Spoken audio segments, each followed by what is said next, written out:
اعوذ باللہ من الشیطان الرجیم بسم اللہ الرحمن الرحیم یا ایھاالذین آمنوا اے ایمان والو اذا تداینتم جب بھی کوئی معاملہ کرو بدین ادار کا الی اجل مسمی طرف ایک مدت کی، یعنی اس کی مدت مقرر کر لیا کرو، فاکتبوا اور اس کو لکھ لیا کرو۔ جیسے کسی نے ادار لیا تو اس کی مدت بیان کی جائے کہ میں نے مہینے کے لیے لیا ہے، 2 کے لیے لیا ہے یا زیادہ کے لیے، جو بھی ہے اس کی مدت مقرر کی جائے اور اس کو لکھا جائے۔ وَلْيَكْتُبْ اور چاہیے کہ لکھے بینکم تمہارے درمیان کاتبٌ ایک کاتب بالعدل عدل کے ساتھ جو ہے وہ اس کو معاملے کو لکھے، اس میں کمی بیشی نہ کرے جو لکھنے والا ہے۔ ولا یابا اور نہ ہی انکار کرے کاتبٌ لکھنے والا ان یکتبا یہ کہ وہ لکھے کما جیسا کہ علمہ اللہ جیسا کہ اللہ نے اس کو سکھایا۔ فلیکتب اللہ فرماتے ہیں ضرور چاہیے کہ وہ لکھے، ولیملل للذی اور چاہیے کہ لکھوائے۔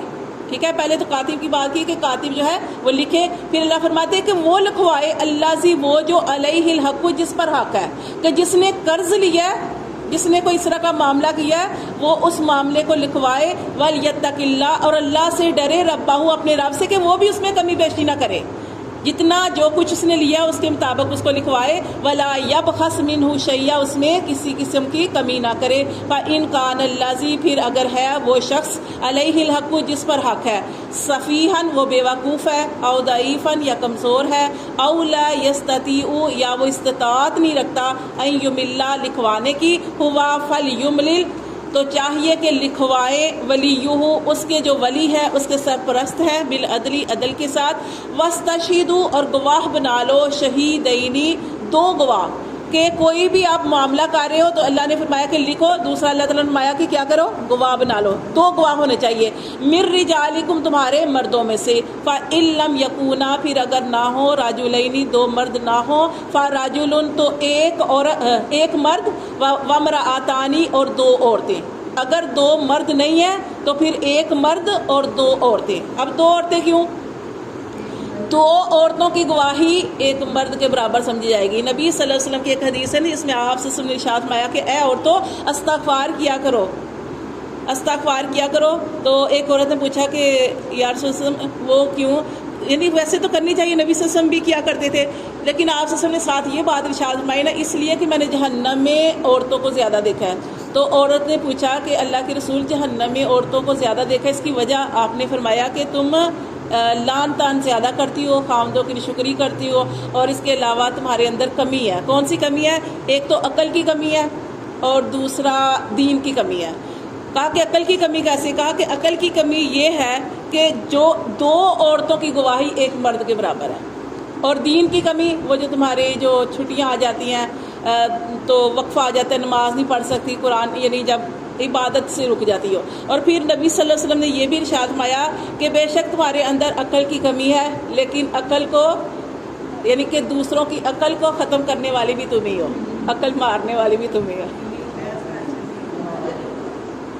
تو یہ اللہ تعالیٰ نے فرمایا کہ اگر 2 مرد نہ ہو، فرجل تو 1 مرد، وامرأتان اور 2 عورتیں، ممن اس میں سے، تردونا جو تم پسند کرو، من الشہداء گواہی کے لیے، ان تدل اچھا 2 عورتیں کیوں؟ وہی نا کمی کی وجہ سے، ان تدل احداہما کہ اگر بھول جائے اس میں سے ایک، فتذکرا احداہما الاخری فتذکرا تو پھر وہ یاد کروائے احداہم الاخری اس میں سے ایک دوسری کو، اگر ایک بھول جائے تو دوسری کو یاد کروائے۔ ولا یابا اور نہ انکار کرے شہداء گواہ، کوئی گواہ جو ہے وہ انکار نہ کرے، اذا ما دعوا جب وہ بلائے جائیں۔ ولا تسأموا اور اللہ تعالیٰ فرماتے ہیں، دیکھیں اللہ نے فرمایا کہ سستی نہ کرو، کوئی بھی معاملہ لکھنے میں سستی نہ کرو، ان تکتبوہ یہ کہ تم اس کو لکھو، صغیرن خواہ وہ چھوٹا معاملہ ہے، او کبیرن یا بڑا ہے، الی اجلی اس کی ایک مدت تک اس کو لکھ لو۔ ذالکم اقسط یہ زیادہ انصاف والی بات ہے، عند اللہ اللہ کے نزدیک، و اقوام اور زیادہ مضبوط بات ہے، للشہادتی گواہی کے لیے، و ادنا اور زیادہ قریب ہے، اللہ ترتابو کہ تم شک میں نہ پڑو، کہ لکھا ہوتا ہے تو پھر کسی قسم کا شک نہیں رہتا۔ الا مگر ان تکونا لیکن اللہ فرماتے ہیں اگر ہو تجارتن تجارت، حاضراتن ہاتھوں ہاتھ معاملہ کیا کہ آپ نے اس سے کچھ لیا ہو، کوئی چیز لی تو اس نے پیسے یعنی ہاتھوں ہاتھ تجارت ہے. اللہ فرماتے ہیں تدیرونہا جو بھی تم معاملہ کرتے ہو بینکم آپس میں فلیس علیکم جناح تو اس صورت میں تمہارے اوپر کوئی گناہ نہیں ہے اللہ تکتبوہا کہ تم اس کو نہ نکلو. کہ جب تمہارا معاملہ ہاتھوں ہاتھ ہو گیا کوئی قرض نہیں کوئی معاملہ نہیں رہا تو اس صورت میں اگر تم نہیں لکھ رہے تو تمہارے اوپر کوئی گناہ نہیں. لیکن اللہ تعالیٰ نے فرمایا کہ وَأَشْهِدُوا لیکن گواہ ضرور بناؤ. اذا تبا یا تم جب بھی کوئی معاملہ کرو لین دین کا ولا یدارا اور نہ نقصان پہنچائے کاتب لکھنے والا ولا شہید اور نہ ہی گواہ. اب دیکھیں کہ لکھنے والا نقصان نہ پہنچائے جیسے ہم نے پیچھے بھی کہا کہ اپنی طرف سے زیادہ یا کم کر کے نہ لکھے. اور شہید کیا شہید کہتے ہیں گواہ کو. گواہ اب گواہ جو جھوٹی گواہی دے دیتے ہیں لوگ تو اللہ تعالیٰ نے فرمایا کہ کوئی کسی کا نقصان جو ہے وہ نہ کرے نہ لکھنے والا اور نہ ہی گواہ. وَإِن تَفْعَلُوا اور اگر تم ایسا کرو گے فَإِنَّهُ فَسُوقٌ بِكُمْ تو تم گناہ گار ہوگے. وَاتَّقُوا اللَّهَ اور اللہ تعالیٰ سے ڈرتے رہو. وَيُعَلِّمُكُمُ اللَّهُ اور اللہ تمہیں سکھاتا ہے سکھایا تم کو اللہ نے. وَاللَّهُ اور اللہ بِكُلِّ شَيْءٍ عَلِيمٌ ہر چیز کے بارے میں جاننے والا ہے. وَإِن كُنتُمْ اور اگر ہو تم عَلَىٰ سَفَرٍ سفر میں وَلَمْ تَجِدُوا اور تم نے نہیں پایا کاتباً لکھنے والا. اگر تم سفر میں ہو اور وہاں پہ تمہیں ادار کا معاملہ کرنے کی ضرورت پیش آ گئی ہے تو اس وقت کاتباً کوئی بھی لکھنے والا جو ہے وہ موجود نہیں ہے. کوئی کاپی نہیں ہے پینسل نہیں ہے یا کوئی بھی اس طرح کا معاملہ ہے کہ لکھنے والا کوئی حساب کتاب ہی نہیں ہے کاتب بھی نہیں ہے تو فارحان مقبوضہ تو پھر تم گروی رکھو گے اس کے قبضے میں. کیا اپنی کوئی چیز اس کے قبضے میں رکھو گے. اس لیے کہ یہ جو گروی کا معاملہ آتا ہے نا جیسے اس دن بھی آپ بات کر رہے تھے گروی کا یہ مکان گروی پہ لیتے ہیں تو اس میں تھوڑا سا علماء کا تھوڑا سا اختلاف ہے. لیکن یہاں پہ میں آپ کو بتاؤں کہ اس صورت میں جیسے آپ سفر کر رہے ہیں تو کوئی چیز گروی رکھوا سکتے ہیں ایسا بھی ہے. اور ایک اور حدیث ہے جس میں نبی صلی اللہ علیہ وسلم کا جب آخری وقت ہے جیسے آپ صلی اللہ علیہ وسلم اس دنیا سے جب گئے ہیں نا تو اس سے پہلے آپ صلی اللہ علیہ وسلم نے اپنی زرہ ایک یہودی کے ہاں رکھوائی ہوئی تھی اور آپ نے اس سے جو لیے تھے گھر کے لیے تو آپ نے اپنی جو زیرہ تھی وہ یہودی کے پاس گروی رکھوائی تھی. تو اس سے کئی لوگ کہتے ہیں کہ گروی کا معاملہ جو ہے وہ کر لینا چاہیے کچھ کہتے ہیں نہیں کرنا چاہیے. بہرحال زیادہ تر ان کو تو یہ ہاں کہہ رہے ہیں کہ نہیں کرنا ہاں زیادہ کہتے ہیں نہیں کرنا چاہیے.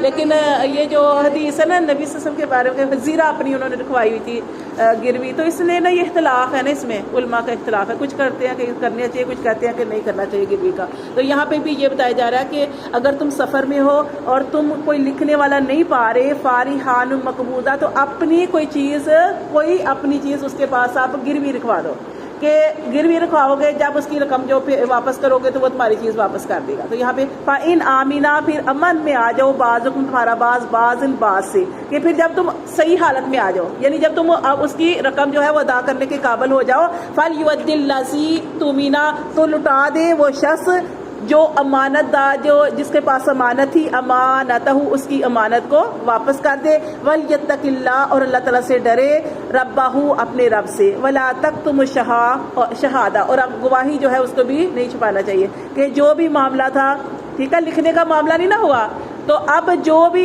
جتنی چیز کسی کے پاس گروی رکھوائی تھی وہ اتنی ہی واپس کرے. اب یہ نہیں کہ اس میں سے کچھ کمی بیشی کر لے. اس کے اندر ایک واقعہ بھی تھا لمبا سا لیکن وہ میں نے آپ کو نہیں سنایا.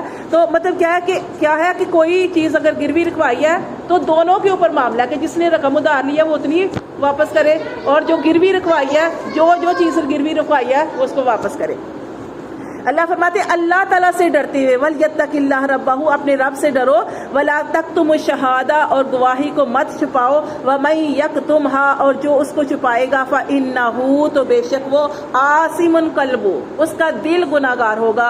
وَاللَّهُ اور اللہ بِمَا تَعْمَلُونَ جو بھی تم معاملہ کرتے ہو علیم اس کو خوب جانتا ہے. تو دیکھیں جیسے اوپر ہم نے قرض کے بارے میں پڑھا تو قرض دیکھیں نا کہ سود جو ہے حرام ہے.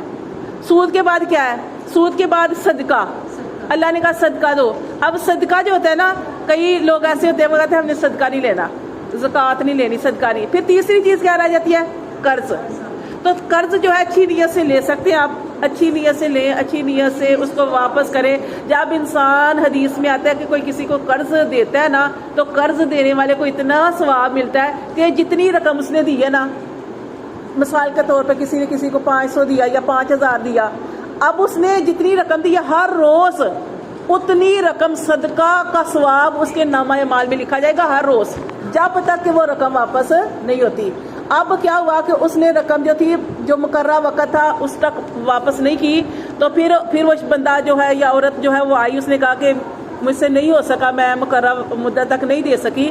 تو پھر وہ اور جو ہے مہلت لے لیتی ہے عورت. تو پھر کیا کرتے, پھر نبی کی حدیث ہے کہ فرمایا آپ سے سننے کہ پھر جو ہے نا, جیسے میں نے کہا کہ اتنی رقم جیسے 500 دی ہے یا 5000 دی ہے تو اتنی رقم ہر روز صدقہ کے برابر ثواب ملتا ہے. لیکن جیسے کوئی کسی کو مہلت دیتا ہے نا تو پھر ڈبل, جیسے 500 تھی تو 1000 ہر روز صدقہ کرنے کا اجر و ثواب اس کے نامہ مال میں لکھا جائے گا جس نے قرض دیا ہے. تو اسی لیے اللہ تعالیٰ نے قرض رکھا ہے. قرض کو دینا اور قرض واپس کرنا اچھی نیت سے, اس کا جو قرض کو واپس کرتے ہیں اس کا بھی بہت زیادہ اجر و ثواب ہے. اور جیسے ایک حدیث بھی آ گئی نا, نبی صلی اللہ علیہ وسلم کی حدیث کا مفہوم ہے کہ اللہ تعالیٰ ایک بندے سے قیامت والے دن پوچھیں گے کہ وہ اپنی کوئی نیکی یاد کر تاکہ میں تیرے لیے کوئی اچھا فیصلہ کر سکوں, جنت کا فیصلہ کر سکوں. تو وہ کہے گا کہ اللہ مجھے تو کچھ نہیں یاد, مطلب کوئی عذر بھی نہیں ہے میرے پاس, اور میرے پاس کوئی نیکی ہے ہی نہیں کہ جو میں بیان کروں. تو پھر اللہ تعالیٰ جو ہے نا بار بار اس سے پوچھیں گے, بار بار پوچھیں گے, لیکن وہ بندے کو کچھ یاد نہیں آئے گا.